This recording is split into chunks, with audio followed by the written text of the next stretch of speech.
Hello everyone, Paxman, di kita bubiyaan, kayang mabiyaan di kita malamian, and today's vlog, di kita magkalkang atong book, di ata sa Iloilo, nga di mo kinanglan mo, hello, pero kung mukhaon ta din sa JD, so lamig yun kayang ilang mga pagkaon, labi na ang ilahang lumpia, nga makahatag na itong sadya, ni kaon ta karong pinya, nga makahatag saya, di ba, lamig kasi mga dessert, nga di na ta kinahanglan mo atong disyerto, dito sa United Arab Emirates, dito kinahanglan mo sa og Emirates Airline.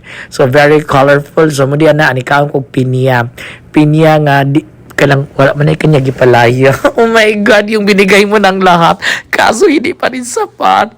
Kita ka guys. So mo na guys, ato nang tilawan guys. So sige na tagnuak aning dapita. Bahalag mo dako.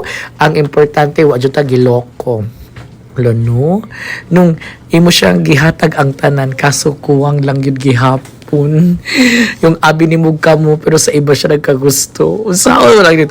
Ito guys, bisitahan ninyo ang JD na naadre sa Iloilo. So tilawi po na ilang batchoy nga dili kinahanglan choy lamian po ng ila pong pansit molo basta di lang ka magpaloko. Oh my god, yeah, daghan silang langing pagkaon guys. Uy, in fairness, basta guys, bisitahan ninyo pag masuray mo dito sa Iloilo.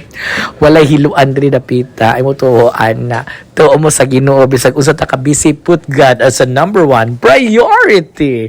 Thank you so much. Bye for now. See ya later. Alligator! Mua, mua, mua.